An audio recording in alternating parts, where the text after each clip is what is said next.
सड़कों के मामले में बबीना विधानसभा सबसे आगे है। हमने चिरगांव ब्लॉक में भांडेर मार्ग का चौड़ीकरण कराया। ब्लॉक बबीना में रक्षा अम्बाबाई को हमने प्रधानमंत्री ग्राम सड़क योजना के माध्यम से उसका विस्तारीकरण उच्चीकरण कर रहे हैं हम लोग। और हजारी बेदौरा मार्ग निर्माणाधीन है। मैं समझता हूँ लगभग 250 करोड़ के सड़कों के कार्य बबीना विधानसभा में विभिन्न योजनाओं के माध्यम से प्रारंभ हुए थे, जो लगभग पूर्ण हो चुके हैं और कुछ कार्य अभी निर्माणाधीन स्थिति में है। अगर आप सड़कों की बात करें तो सड़कों के लिए तो सरकार में दावे किए गए हैं कि 250 करोड़ रुपए खर्चा किया गया है सरकार द्वारा। मुझे लगता है ये योजना भी भ्रष्टाचार की भेंट चढ़ी है, क्योंकि कोई भी योजना ऐसी सड़कों की नहीं आई है। आप अमर उजाला अखबार का हवाला ले लीजिए कि एक पूरी रिपोर्ट निकाली गई थी कि कितना पैसा बबीना विधानसभा में खर्चा हुआ है। लगभग 4 करोड़ विधायक निधि से खर्चा हुआ है, बाकी प्रधानमंत्री सड़क योजना से खर्चा हुआ है। लेकिन ग्रामीण क्षेत्र के लोग आज भी सड़कों से बहुत दूर हैं। बेदौरा हसारी मार्ग पे आप लोग खुद जाके देख लीजिए कितने बड़े बड़े गड्ढे हैं और सड़क का क्या हाल है। तो सड़कें तो बहुत दूर की बात है, ग्रामीण क्षेत्रों की जो अंदर की जो रोडें हैं वो तक उनका निर्माण तक नहीं किया गया। ग्रामीण क्षेत्रों में अगर आप बरसात में चले जाएं तो घुटनों भर पानी से लोग निकल के जाते हैं, कीचड़ इतना हो जाता है। सबसे बड़ी समस्या यहाँ पेयजल को लेके थी। माननीय मुख्यमंत्री जी ने हर घर जल हर घर नल योजना के अंतर्गत लगभग 1150 करोड़ रुपए के माध्यम से 4 बड़ी परियोजनाओं को यहाँ पे प्रारंभ किया है। बहुत जल्दी ही हम हर घर को पानी उपलब्ध कराने में सफल होंगे। सिंचाई योजना यहाँ पे लगभग पड़ी हुई थी। एक बबीना नहर प्रणाली जो लगभग भ्रष्टाचार के भेंट चढ़ चुकी थी, लेकिन हमारी सरकार ने उसको धन उपलब्ध करा के और उसकी कमियों को दूर करके लगभग पूर्ण होने की स्थिति में पहुंचा दिया है। बहुत जल्दी खेतों तक पानी पहुंच जाएगा। 500 लगभग खेत तालाब बनवाए हैं जिससे कि वाटर रिचार्जिंग हो और जल स्तर बढ़े। 15 के लगभग हमने चेक डैम बनवाए हैं। इनमें से एक बिठरी चेक डैम जो जनता की मांग थी वो निर्माणाधीन है। बबीना विधानसभा में जो भी दावे किए जा रहे हैं वो पूर्णतः खोखले हैं।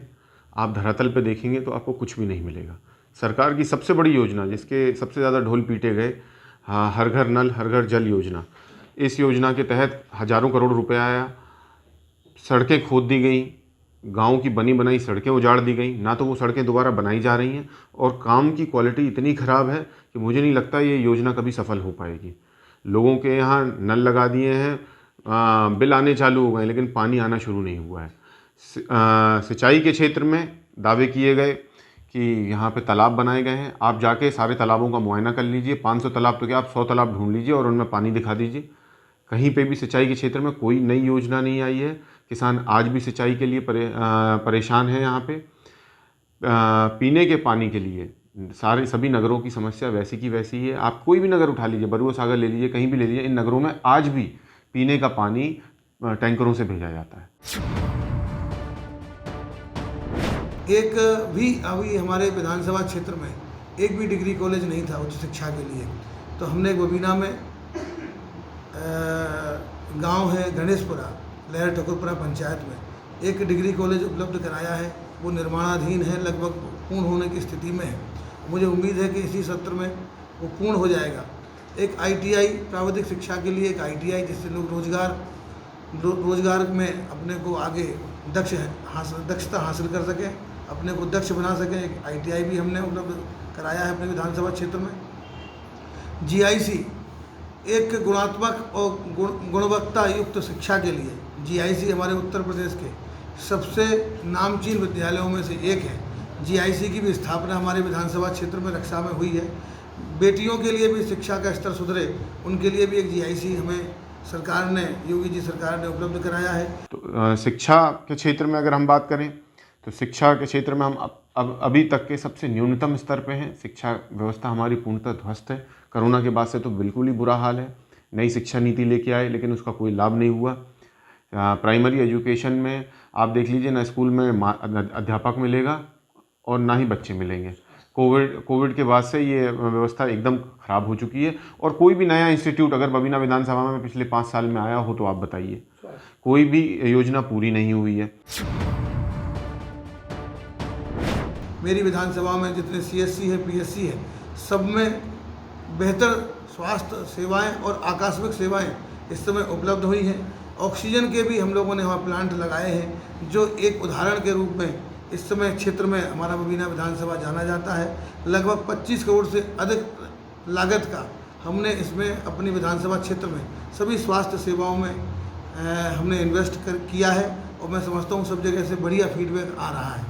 अगर हम स्वास्थ्य की बात करें तो स्वास्थ्य व्यवस्थाओं के बारे में बताने की ज़रूरत नहीं है। आप थोड़ा 6-7 महीने पहले चले जाइए, आपको पता चल जाएगा कि किस तरीके से हाहाकार मचा हुआ था और किस तरीके से लोग परेशान थे।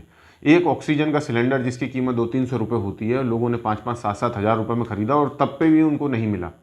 ग्रामीण क्षेत्रों में स्वास्थ्य व्यवस्थाएं एकदम ध्वस्त थी, लोगों को नगरों की तरफ भागना पड़ रहा था, ना इलाज है। कोरोना की बात छोड़िए, अभी डेंगू फैला हुआ है, डेंगू में लोगों का इलाज नहीं कर पा रहे हैं, अस्पतालों में जगह नहीं है।